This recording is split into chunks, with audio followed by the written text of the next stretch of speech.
Let's recall your previous lessons on your grade 8 science subject.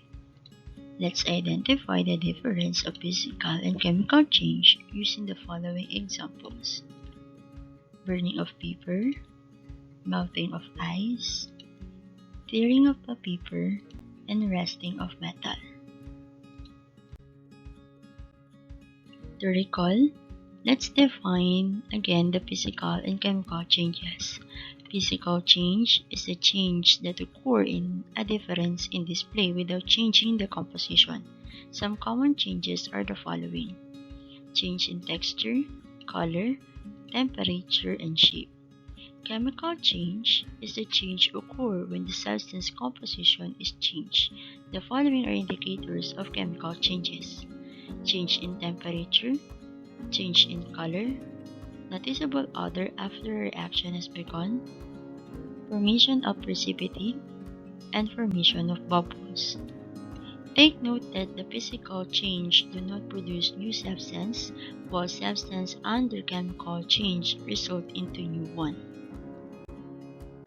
Now, let's determine the change happens on the following example. First, melting of ice. Is there a new substance formed? The answer is no, because it's still a substance of water. It is a physical change. Next, rusting of metal. Is there a new substance formed? The answer is yes. It is a chemical change, because iron turns into rust, that is a compound called ferrous oxide or iron 2 oxide. Next is burning of paper. Is there a new substance formed? The answer is yes. So it is a chemical change, because paper turns into ash and smoke and it is no longer a paper. Then last is tearing a paper. Obviously, it is a physical change because although it is turned, it is still a paper. On our previous discussion about biomolecules, I mentioned how the carbohydrates formed by plants. The production of carbohydrates is by the process of photosynthesis, where carbon dioxide that we exhale combines with water to form sugar or saccharide and oxygen gas that we inhale. The question is the process of photosynthesis is a physical or chemical change? The answer is, it is a chemical change. As we look at the elements involved on the process, we will see that carbon dioxide, CO2, combines with water or H2O to form new substance as sugar or C6H12O6 and oxygen gas or O2. So as you can see, there are new substances produced after the process, so that is a chemical change. Chemical change results to chemical reaction wherein elements or chemicals present react to one another to form a new one. It is a process in which atoms of the same or different elements rearrange themselves to form new substance. The question is, how many of the following elements are needed to produce the product after the chemical reaction? In our example, how many carbon dioxide and water is needed to form sugar and oxygen gas? The answer then, chemical reaction of elements follow the law of chemical reaction, where it involves the following laws. Law of conservation of mass, that states that the total quantity of mass of a substance remain constant regardless of any change that takes place. And law of definite composition, it states that the elements combined to form compound always contain exactly the same proportion of elements by mass. To describe the law of conservation of mass and law of definite composition, here is the example. As we make a coffee in the morning, we add coffee grains, sugar, and hot water inside one container to have what we call coffee. So all the ingredients we add is present on the product we produce. The coffee grain, sugar, and water are all present to the coffee mixture. No ingredient is lost on the process, and the mass or weight of each ingredient adds up together as the mass or weight of the coffee mixture. So that is how law of conservation of mass and law of definite composition happens. Iron interact with oxygen gas, and because of this interaction of iron and oxygen, they are now called as the reactants. Reactants are elements or compounds react with one another to form a product, and on this example, our product is a ferrous oxide, or what we call brass or kalawang. Product is the resulting compound after the chemical change or after the process. On the reactants, we have one atom of iron and two atoms of oxygen, while the product, we have two irons and three oxygen. How is that we have two irons and three oxygen atoms if we only have one iron and two oxygen atoms on our reactants or on our initial material? Let's go back to our question a while ago. How many of the following elements are needed to produce the product after the chemical reaction? So how many irons and oxygen gas is needed to form ferrous oxide? And the answer is that you need to have more number of iron and oxygen gas to form a molecule of ferrous oxide. So let's say we have, or we add 4 atoms of iron and 3 molecules of oxygen gas to form 2 molecules of ferrous oxide. Let's now have or calculate if they have the same amount of atoms on reactants and product. So on the reactant, we have 4 atoms of iron. So we have a subscript of 1 here to represent that we have 1 iron.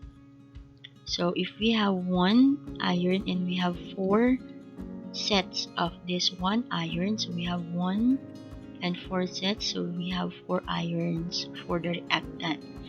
For oxygen, we have a subscript of 2 to indicate that there are 2 oxygen atom present on oxygen gas, and we have 3 sets of oxygen gas, so we have 6 oxygen atoms. So on every oxygen gas, we have 2 atoms of oxygen and we have 3 sets, so 2 times 3, so we have 6 oxygen for the reactant.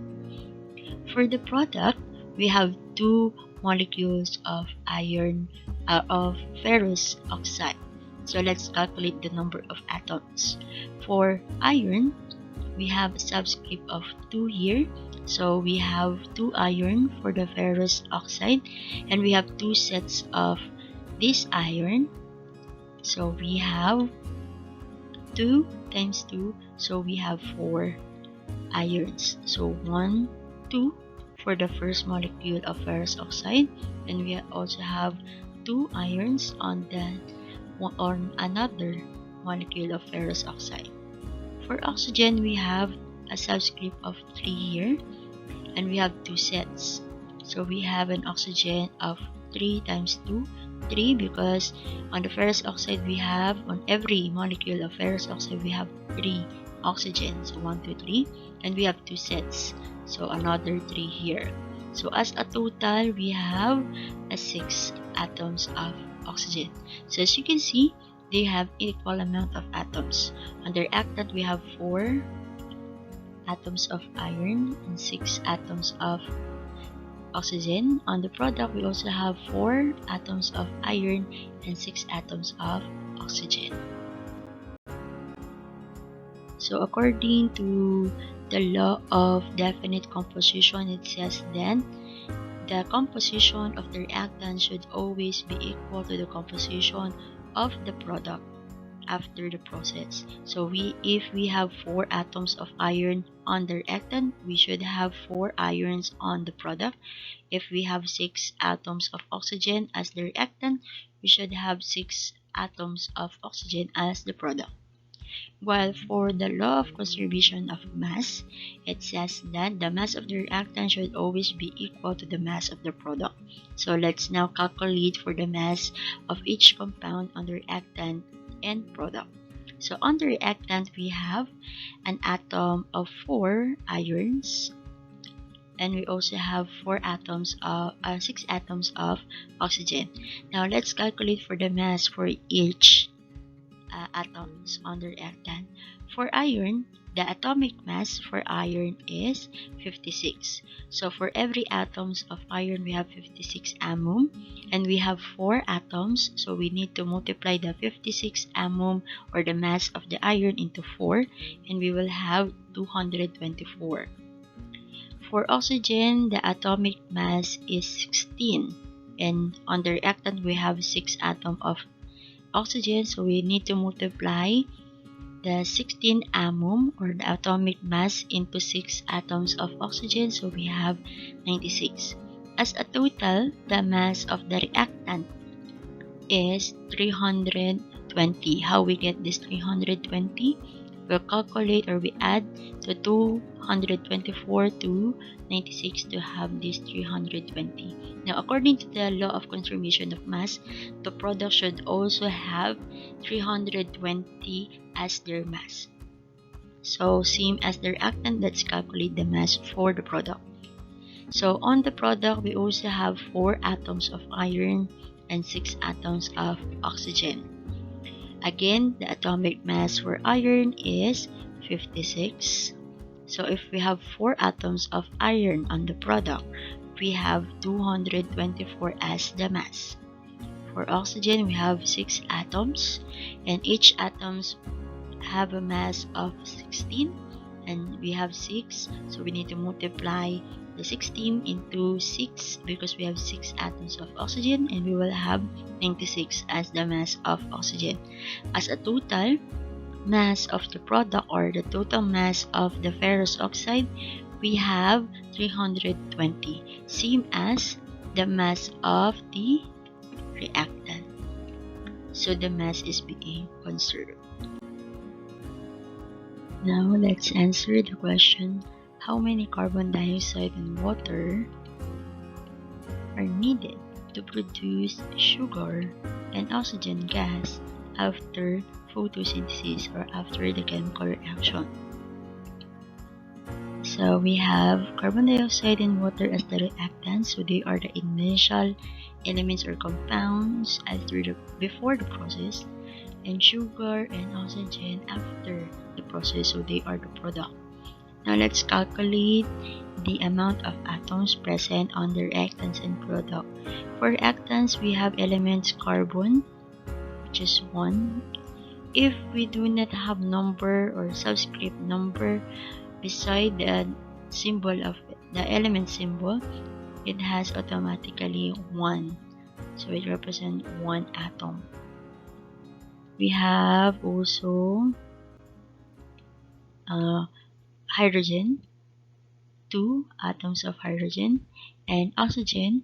We have 2 oxygen on the carbon dioxide and 1 oxygen on the water molecule, so we have 3. For the product, we have carbon dioxide 6 atoms, hydrogen 12 atoms, and oxygen we have 6 on the sugar and 2 on the oxygen gas. So as a total, we have 8. Now let's balance, or let's answer how many carbon dioxide and water are needed to produce sugar and oxygen after photosynthesis. So let's say we have 6 carbon dioxide, 6 water to produce 1 molecule of sugar and 6 molecules of oxygen gas. Let's now calculate for the elements present on the reactants and product. So now for the carbon, we have now 6 because we have 1 carbon on each molecule of carbon dioxide, and we have 6 sets of carbon dioxide, so we have 1 times 6, we have 6 atoms of carbon dioxide. For hydrogen, we have 12. How is that 12? For water, we have 2 hydrogen and we have 6 sets of water, so we have 6 multiplied by 2, we have 12 hydrogen. For oxygen, we have 18. How is that? For carbon dioxide, we have 2 oxygen on each molecule of carbon dioxide and we have 6 sets. So 6 multiplied by 2, we have 12. On the molecule of water, we have 1 oxygen atom and we have 6 sets. So 6 multiplied by 1, we have 6. And as a total for the reactant, we have 18 oxygen. For the product, the carbon we have is 6 because we only have carbon on the molecule of sugar and we have 1 molecule of sugar, so that is, or it has 6 atoms of carbon. For hydrogen, we have 12 because again we only have 1 molecule of sugar, and for each molecule of sugar we have 12 hydrogen. For oxygen, we have a total of 18. 6 for the molecule of sugar and 12 for the molecule of oxygen gas because we have 6 sets of oxygen gas, and for every molecule of oxygen gas we have 2 oxygen atoms. So 6 multiplied by 2, we have 12, and as a total on the product we have 18 atoms of oxygen. So as you can see, we have the same total of elements between reactant and product. We have 6 carbon, 12 hydrogen, and 18 oxygen on the reactant.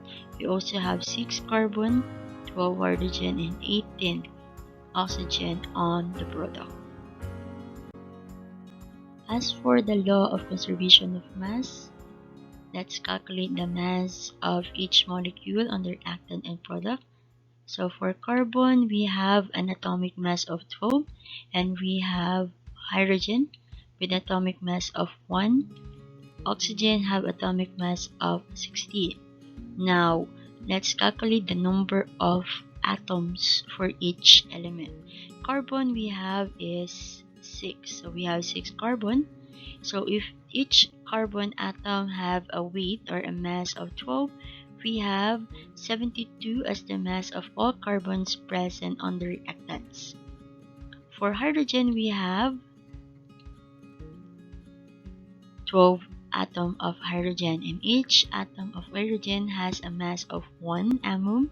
So if we will have, or we will calculate the total mass of hydrogen on the reactant, we have 12 atom. For oxygen, we have atomic mass of 16 and we have 18 oxygen on the reactant. So we have a total of 288 as a total mass of oxygen on the reactant. So as you can see, if we have the same amount of atom on the product, we will come up on the same amount of the total mass for each element. So they have equal amount of mass for the reactant and product. So a total mass of 372 if we will add up all the mass of carbon, hydrogen, and oxygen on the reactant, same as if we will add up the mass of carbon, hydrogen, and oxygen on the product. So that is the law of conservation of mass, which states that the total quantity of mass of a substance remains constant regardless of any change that takes place. Law of definite composition that states that the element combined to form compound always contains exactly the same proportion of the element by mass.